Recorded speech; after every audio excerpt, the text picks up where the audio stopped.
Hey, everybody! Happy 5th of July.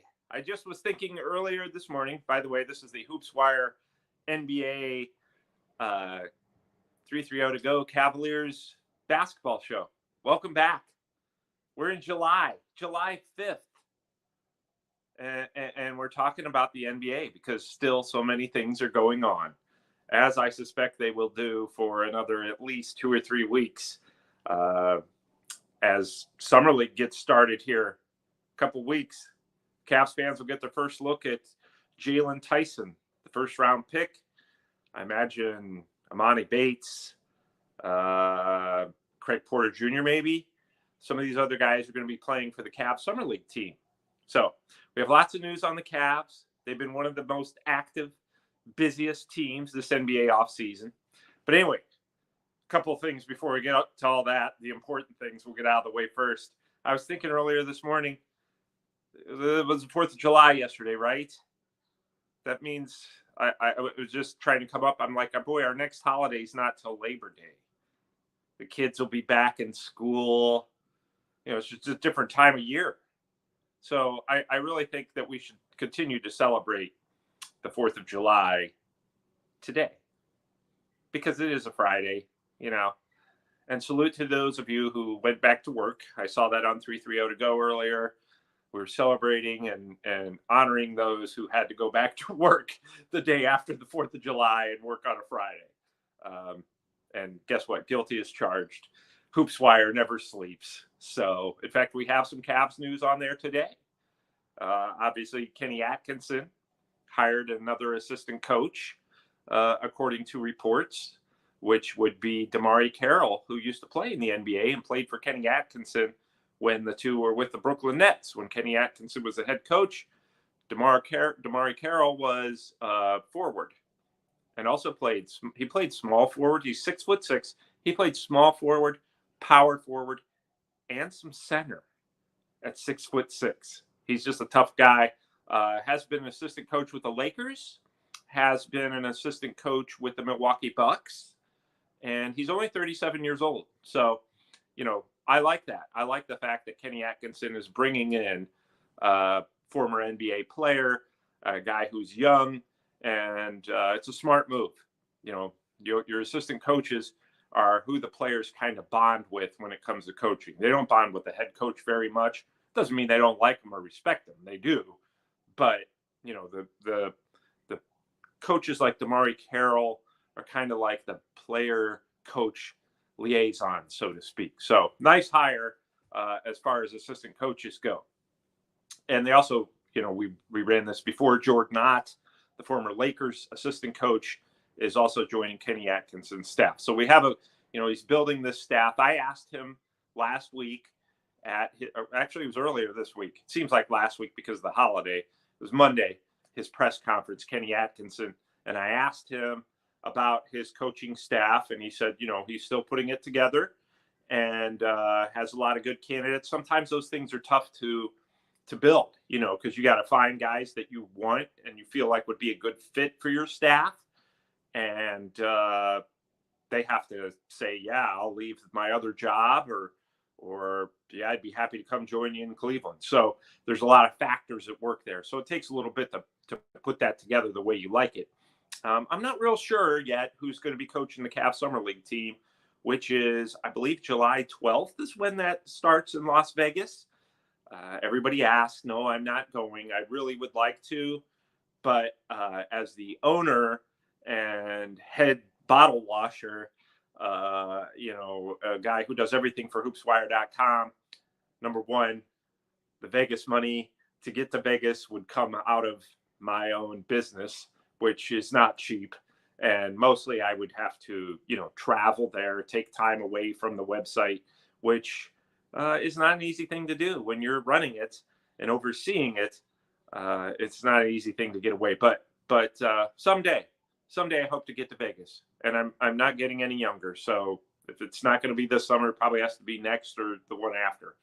But anyway, I follow all the games. They're all televised. They're either on ESPN, any of the ESPN networks, or NBA TV, for those of you who want to check out the Cavaliers Summer League team, which is always a good time. Or some of you may want to check out Bronny James and the Lakers Summer League team. Obviously, we'll get into that in a minute or two. Anyway, what I really wanted to say and what I wanted to lead the show off with, but I can't do it because I ramble on so much, is that, man, I have a cake and ice cream hangover and strawberry rhubarb pie. I mean, if you guys saw me on the 4th of July, you'd be like, this guy has a problem. He's got a problem. I think I only had one hot dog, but I did have 3 cheeseburgers grilled, of course, on the grill. Even though it was raining, we had the big, patio umbrellas up, and we all sat outside. There's probably close to 20 of us. And in case you guys were like, Sam, give us the inside scoop on your 4th of July celebration. Here it is. So, I had 3 burgers. I had way too much macaroni salad. There were some other carbs in there. I can't remember what else. Potato chips. You got to eat potato chips on the 4th of July. And I take great pride in, taking care of myself and being healthy. But the 4th of July, man, the floodgates opened. I went the totally opposite way. And then you have like one piece of pie and you're like, well, I've already ruined everything. So I'll have another. And then I had the Oreo pie. Oh, it's fantastic. And there's actual Oreos in it. And then the pretzels with the Jell-O and cream cheese or whatever. I don't know. I don't make any of the desserts, but I will put them away. And I had probably 4 desserts. Oh, also somebody brought some Trader Joe's milk chocolate bars, and they gave it to me. Like they had like 8 of them, and they gave me one, probably assuming that I would just take a chunk and, not eat the whole bar. I got a problem. When I go off the rails, I'm all the way off. And guess what? At my age, the next day, you feel the effects of it. And so here I am, trying to push through a show with who knows what not yet digested in my body. But you know what? I do it maybe once a week. I was going to say 3 times a year, but it's probably more like once a week, usually Saturday nights. Anyway, so with all that in mind, I have some coffee. I had way too much coffee yesterday as well. So I didn't sleep real great. It's my own fault. And I remember when my parents would let themselves go on a certain holiday, whether it was Thanksgiving or 4th of July, and the next day they'd always be crabby. I'm like, why is Dad always in a bad mood the day after the holidays? And now I know why. Because when you eat like that, I could have just, and it's my own fault. I could have just had one piece of pie. But, whatever. Anyway, say hello to Longhorn. Happy birthday, America. The Longhorns were one of our first settlers, I believe. So, with that in mind, let's talk about the Cleveland Cavaliers. So Kenny Atkinson went to his press conference on Monday. We'll start there. was fantastic. I didn't know coaches. JB Bickerstaff was probably the best coach I've ever dealt with in terms of a media coach relationship. Just always in a high spirits, always very polite, personable, regular guy. So when a guy like that moves on, the franchise parts ways with him, you're thinking, oh boy, who's going to be the next person that we have to, how's he going to be? Is he going to be Greg Popovich, where you say hello, and sometimes Greg Popovich will say hello back, and then other times he would be more to, chew your face off with anger. So, you don't know what you're going to get, but Kenny Atkinson was absolutely delightful. Couldn't have been nicer. We ran a one-on-one interview with him on HoopsWire, which was conducted by regular HoopsWire contributor John Sable, and sometimes a friend of the 330 to Go show, and sit down interview. It's on video, and it's a nice long talk with Kenny Atkinson.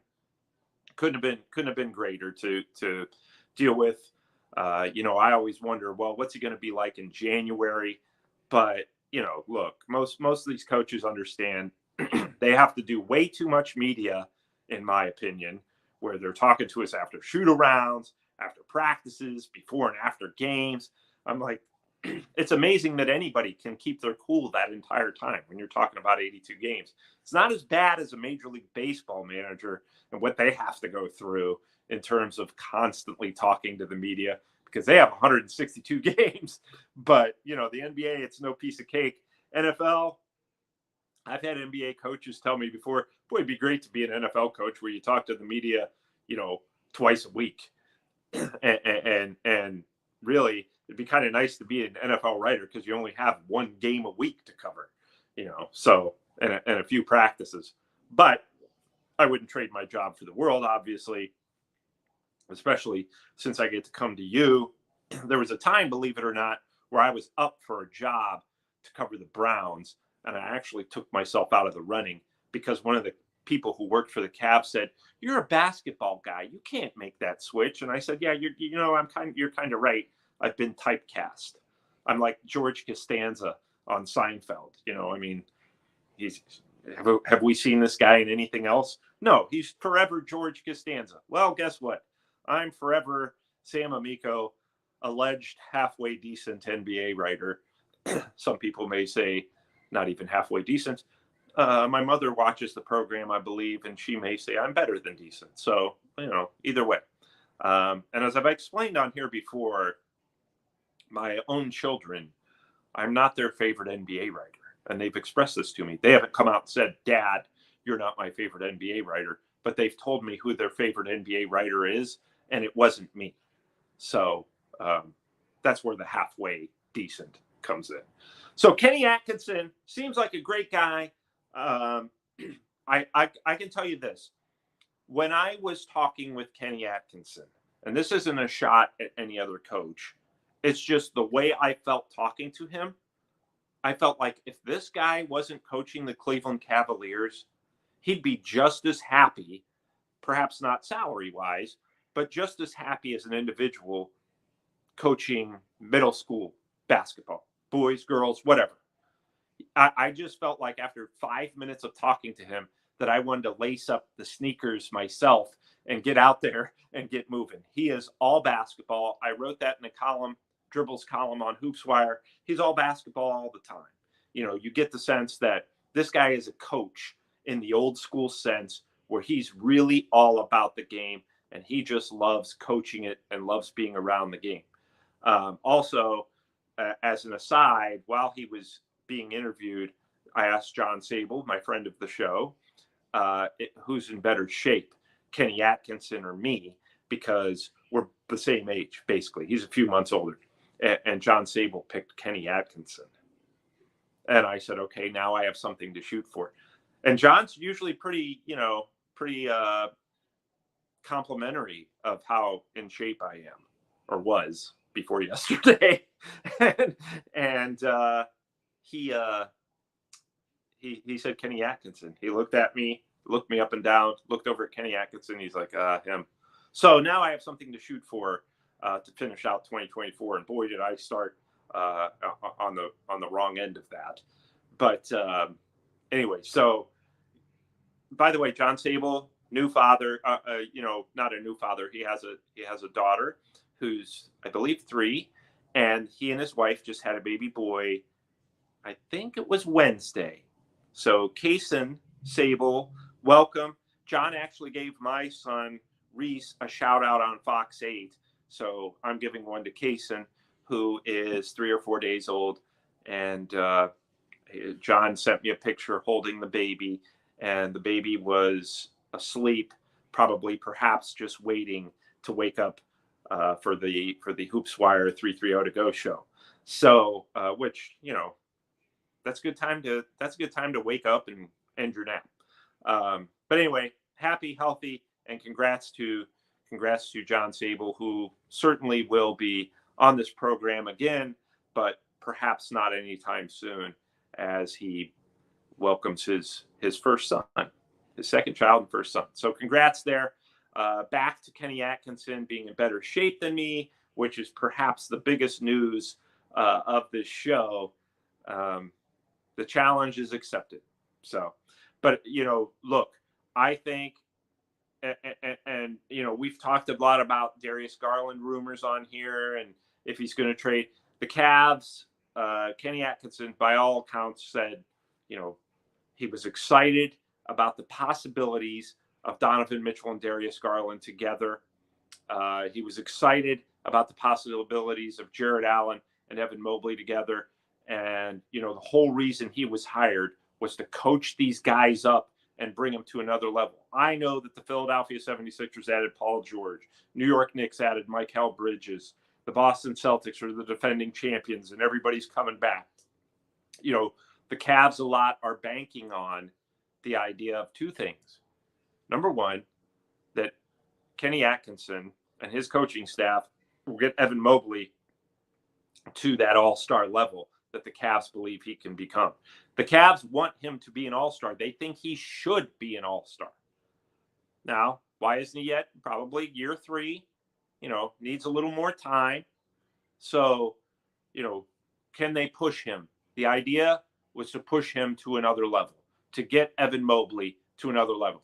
The idea is to get Darius Garland and Donovan Mitchell to work together and to flourish together. So the Cavs are banking on these things becoming reality, which would keep them in the Eastern Conference, so to speak, contention. These things, get these 4 guys, your core 4, to flourish together. And that's how Kenny Atkinson talked about. So it doesn't sound to me like Darius Garland's going anywhere. I certainly don't think Jared Allen's going anywhere. Other teams have been trying to trade for Jared Allen. The Cavs keep shooting them down.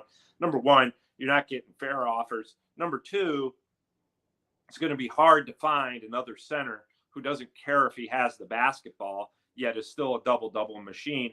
Not to mention, big thing for the Cavs, as Kenny Atkinson talked about, was, look, this team was already pretty good defensively. We've got 2 of the best rim protectors in the NBA in the same front court. That's going to be hard to find if the Cavs were to trade Jared Allen. It's like, how do we find a guy who doesn't care if he gets the basketball, yet still averages a double-double and set the franchise record for consecutive double-doubles? And how do we find another guy who's going to be as good of a defender next to Evan Mobley? I mean, the Cavs, an opposing scout told me the Cavs would be crazy to trade either, obviously, Evan Mobley's off the table, but to Jared Allen, and it's because of their defense. So offensively, you find a way to make that work. You get Mobley to extend his game a little bit. You get him back to how he was the first 3 months of his rookie year, which is when, to me, Evan Mobley was at his best. He seemed so comfortable with the ball then. And, the Cavs, a big part of the reason they hired Kenny Atkinson was to get Evan Mobley to that next level. And Kobe Altman, who was at the press conference, and Kenny Atkinson both talked about the core 4, making them work. And you know what? Give it a try. Why not? Give it a try. They got to the Eastern Conference semifinals, even though they didn't have a great end of the season last year. What if everybody's playing at their best at the same time? Now, granted, again, we've got the Boston Celtics, Philadelphia 76ers, New York Knicks, Indiana Pacers just went to the Eastern Conference Finals. I believe the Milwaukee Bucks are going to be back. They're not going to stay down for long, I wouldn't think. Maybe they will. But maybe not. So there's 5 teams. I don't know where. There we go. 5. So, okay. Cavs are in that mix, I believe. There's 6. Who knows what the Atlanta Hawks are going to do? They just traded for our friend Larry Nance Jr. Larry Nance is probably my favorite NBA player because he's acts like we're buddies. I don't even have real buddies who act like we're buddies half the time. And I don't blame them because I ate all their pie on the 4th of July. But there's 6 teams right there. Should we throw the Miami Heat in there? Could they be back? 7? I'd throw them in there. I never count out the Miami Heat, not as long as Pat Riley's running them and Eric Spoelstra is the coach. They went to the finals 2 years ago. To me, that's 7 teams in the East right there that are, I'm not going to count the Hawks, even though they have our friend Larry Nance. But who knows? They could still make a move. They can expand that trade. They just traded DeJounte Murray to the Pelicans. They could expand that trade to include Brandon Ingram. That's a possibility. I keep hearing that's a possibility. Could happen before Saturday. Or after Saturday. I'm sorry. Saturday at noon is when, if you're watching this live, it's tomorrow. Saturday at noon is the first day that you can officially start signing these free agents that we've been hearing about that are on the move, like the Paul Georges from the Clippers, the Sixers, and all that, and trades can become official. Right now, some of these teams are working on expanding those trades. So, that's something. The Cavs obviously will have my point is the Cavs are going to have their work cut out for them in the Eastern Conference because all these teams are getting better. And I know Cavs fans are kind of freaking out. They're like, where are our moves? What are we doing? Okay, first of all, let's start there. Donovan Mitchell signed the contract extension. You know that already. Breathe a huge sigh of relief. I didn't think ever there was a point where I thought, yeah, he's moving on. Never thought that. Just knowing Donovan Mitchell and knowing that he likes being the face of a franchise. People would say, what if LeBron were to come back to Cleveland? I can tell you, and it's nothing personal against LeBron, Donovan Mitchell wouldn't have wanted to be here. And again, nothing personal against LeBron. It's just, look, I want the Cavs. I want my own team. I want to be the face of my own team, and Donovan Mitchell's good enough to do that. So if he came back and LeBron were to come back, or Donovan Mitchell was a sign and trade to the Lakers, he would have hated it. And again, a good guy who's a team guy, but he believes that he is good enough to be the face of a championship team, that he's the number one option. I have a hard time arguing with that. Wouldn't you? You just got to put the people in places and pieces around him and the coaching around him. So, I think Donovan Mitchell really didn't have much of a decision to make. He knew this was a place he wanted to be. He knew if he wanted to play in New York, you know what? Here's some news. This is breaking news for you. You won't hear this anywhere else. But New York City and Brooklyn are always going to be there. They'll always be there. So Donovan Mitchell can go there whenever he'd like. It doesn't have to be now. First of all, the Knicks weren't even pursuing him. They went out and got Mikal Bridges. They have OG Anunoby. They have Jalen Brunson, Julius Randle. They don't really need Donovan Mitchell. Be nice, but then all of a sudden you got to figure out how to make all that fit together. Now it's more about fit than it is big names. I've been covering the NBA long enough to realize that. You've probably been following it long enough to realize that. Otherwise, Kevin Durant, Bradley Beal, and Devin Booker would have won the championships this last year. There's 3 big names, 3 All-Stars swept in the first round. Doesn't matter. Fit. How does your roster fit together? You go out and spend way too much money. Now they've got the new collective bargaining agreement. You got to be cognizant of that. Now it's not just tax penalties, where if you go over there's a salary cap. I'm going to try to put this in layman's terms as much as possible. There's a salary cap. You're only allowed to spend so much. Well, from 2006 till now, if you go over the cap, the only penalty was you had to pay a tax on how much money you went over the cap. Okay? So if you're the Golden State Warriors, Cleveland Cavaliers, whoever, Los Angeles Lakers, you have super wealthy owners, which all these owners are wealthy. Nobody's wealthier than Steve Ballmer with the Clippers, Microsoft guy. They didn't care if they had to pay this tax. The NBA teams to them are kind of like us paying our utility bills. That's how I compare it. And for most owners, the NBA team is their toy. It's like, hey, everybody else, you run this. I've got to go make millions or billions on the side, my actual business. And I'll check it every once in a while. I'll pull it out during the season, like we do a water ski if we're lucky enough to have one, or a jet ski. And they go, have fun with it. That's how NBA owners look at their teams. People are like, well, this owner doesn't care. They all care the same, which is to say, enough. Okay? But now, so if you have the money, if you have limitless money to spend, well, you go over to the tax so that your toy can be better than the other owners and that you will win championships. So you go over the tax to do that. Guess what? You can still do that. You can still go over the tax. Now there's a second cap that they're calling an apron, which don't ask me why it's called that, because an apron is something you wear in the kitchen. I don't, but sometimes I used to back in the day. Now I don't care. Splatter on my clothes. Who cares? I'm over it. The whole apron idea. But anyway, the NBA clearly is not, because the second tax apron is what they're calling it, is you go over that. Guess what? It limits what moves you can make. You cannot do sign and trades if you're over the tax apron. You cannot, how after the trade deadline, and I know this is probably for diehard fans, but after the trade deadline, veteran players will get bought out. Their contracts will get bought out if the teams are unable to trade them. Think like years ago, the Cavs signed Andrew Bogut via the buyout market. The Miami Heat signed Kevin Love via the buyout market after the trade deadline. If you're up against that apron or over that second tax apron, you cannot sign buyout players. You cannot. You're extremely limited in what you can do with trades. You have to take back matching salary. You can't vary at all, which most trades always vary. It's hard to find the exact salary of a person you want to trade. So, sometimes you take back pieces and parts.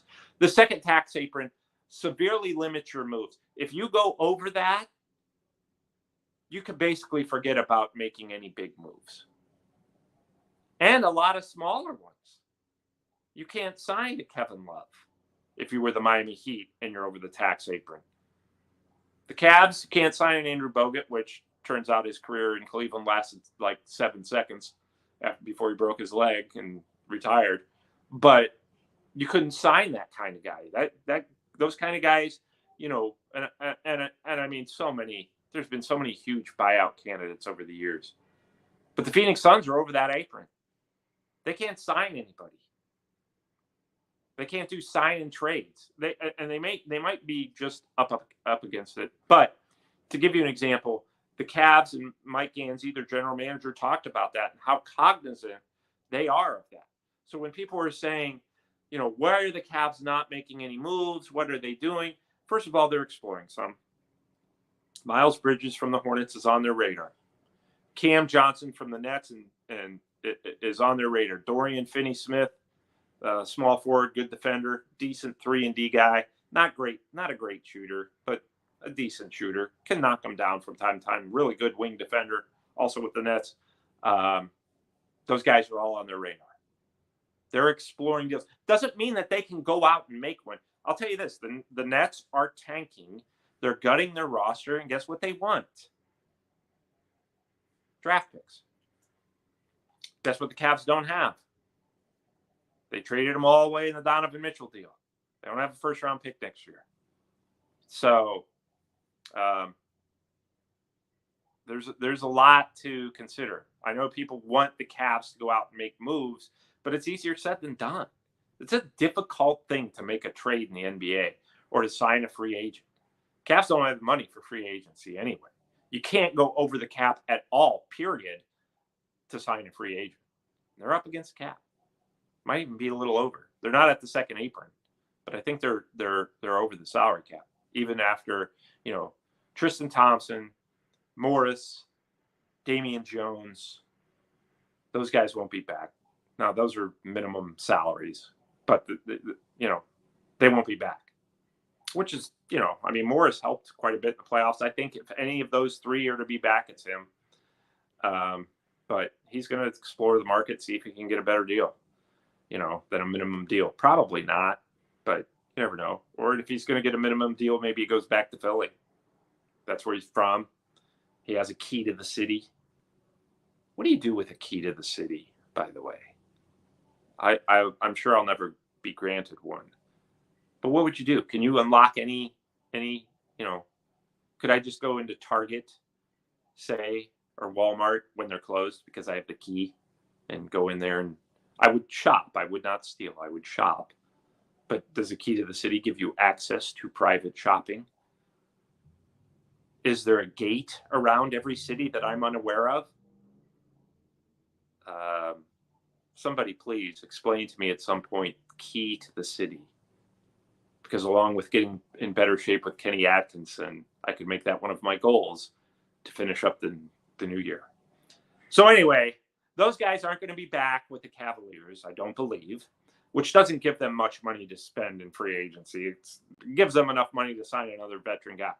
And I see people say, well, you could package Max Drews or George Niang and Dean Wade. They want to package these guys, and it's like, you're not, even for a package, if you're the Nets, are you giving up Cam Johnson for those three guys?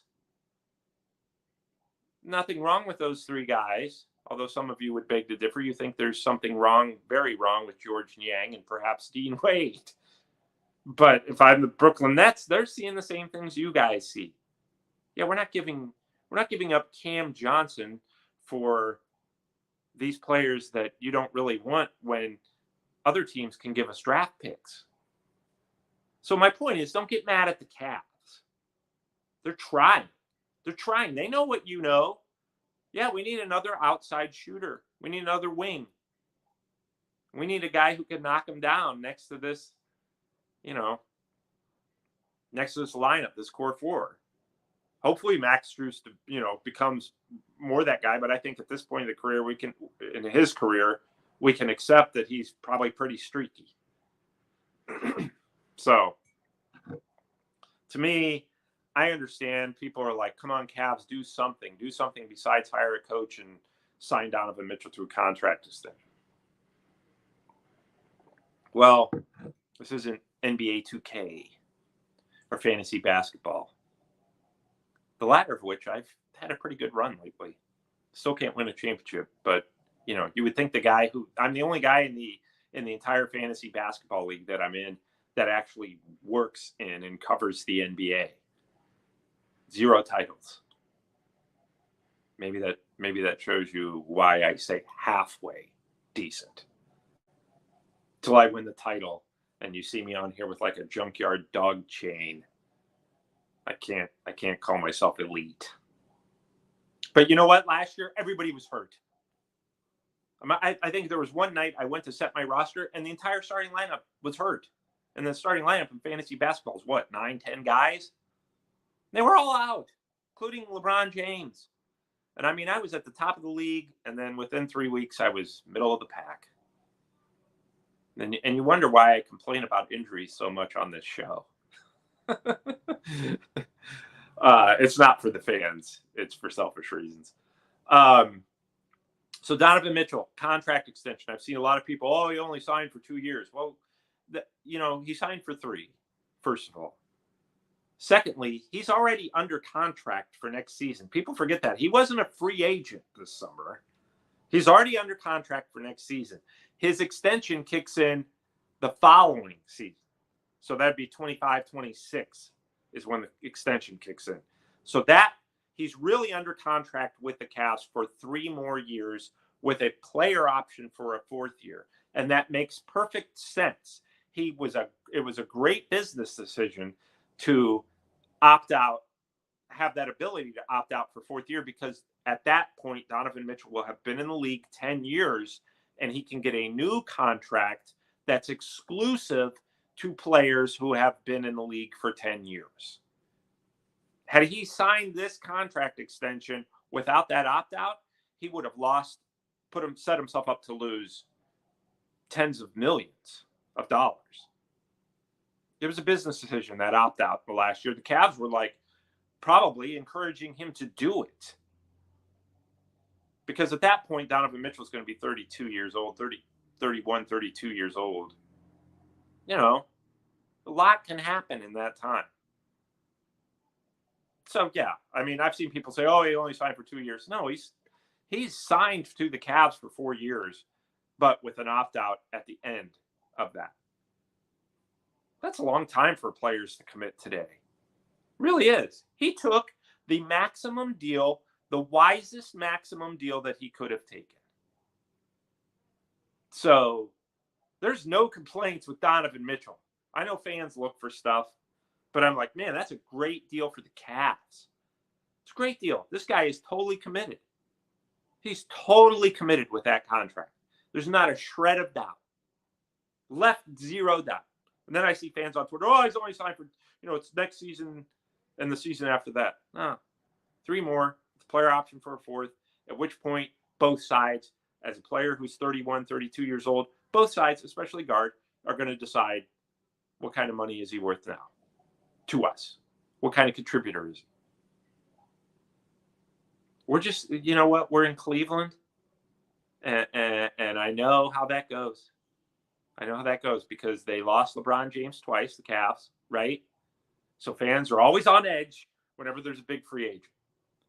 Oh, he's going to leave, And the other thing I've noticed about Cavs fans is when they get to the playoffs, they need to get to the finals. Otherwise, anything short is a failure. You know why? LeBron James. LeBron James is on the team. That's how it operated with the Cavaliers' previous star. You didn't know what he was going to do in free agency. You knew your fear was he was going to leave, and rightfully so. He left twice. And your belief was when we get to the playoffs, we're the Cavs, we need to get to the finals because we did it every year for 4 straight years. That's not how it works for most teams. Most teams do not have a generational talent and a guy who's arguably the best player in NBA history on their team. That's how it works, at least in LeBron's prime. Doesn't now with the Lakers, but it did in LeBron's prime. You had him on team, you got to the finals. Cavs fans got used to that. Oh, we're back in the playoffs? Got to get to the finals. That's how it works. No, that's not how it works. Not even close. You get to the playoffs, take those next natural steps. You hope to get to the finals. You hope to play well enough. You should put together a team that can get to the finals. That's the goal. But it just doesn't work like that. You got to get playoff experience. Most of the time it works like you got to get playoff experience. You get in there, and you hope your guys play their best basketball of the year when it means the most in May and June, and I guess late April. That's what you hope. Before you had, if our guys don't play their best, we've got a guy who, some people will tell you is a better NBA player than Michael Jordan, Wilt Chamberlain, Bill Russell, and all the other greats. He just happens to be on our team. Yeah, we'll get to the finals. That's not how it works. Can't stress that enough. But we are programmed, I think, as Clevelanders to think our star's going to leave and we need to get to the finals every year. Because guess what? Since about 2010, when LeBron came back, for a decade now, that's been the expectation. At least. And guess what? The NBA has had 6 champions in 6 years. 6 different champions in 6 years. That's the first time that's happened since 1973 to 79. It's hard to win a championship. There's a lot of parity in the NBA. And guess what? The new collective bargaining agreement I just explained earlier, it's going to make it even harder. It's going to make it tougher for teams to dominate year in and year out. Because it doesn't pay to spend big anymore. The NBA has come out and said that. We don't want the teams that are, every team that's spending the biggest to win the championship. And look, every year it's been kind of the case. Now, Boston's going to spend big next year because they re-signed Jason Tatum or signed him to a contract extension. Derek White got a huge deal. Jaylen Brown got a huge deal during the season. It's going to cost them. They're going to be very limited. So if somebody goes down with an injury, they're not going to be able to make a trade to try to save their season because they're going to go right up or probably over that apron. Cavs are very cognizant of that. I think other teams are going to learn the hard way about this collective bargaining agreement. Hey, did you see started free agency, by the way? It was what, June 29th? I'm like updating the website. I'm like, I've never had such an easy time updating the website during the start of free agency. It's almost like it's not even going on. You know why? New collective bargaining agreement. And it's going to take fans a while to get used to it. It's going to take the teams a while to get used to it. But they're very cognizant. They're very aware of it because free agency was very slow at the start. And that's not because of team owners. It's because the general managers are saying we do not want to go over that second apron because otherwise we're out of luck when we need to make a move. We need to make a move at the trade deadline. We're not going to sign these guys. So, like Toronto Raptors gave Emmanuel Quickly way too much. But, I mean, he's probably, he's going to be one of the stars up there. Clearly, Toronto's not going anywhere, which is good news for the Cavs. So, by the way, I can hear my youngest son calling for me. I just know it's something to do with technology. It's not an emergency. It's, something's not charging, or Dad, you're talking too loud. I can't hear my iPad.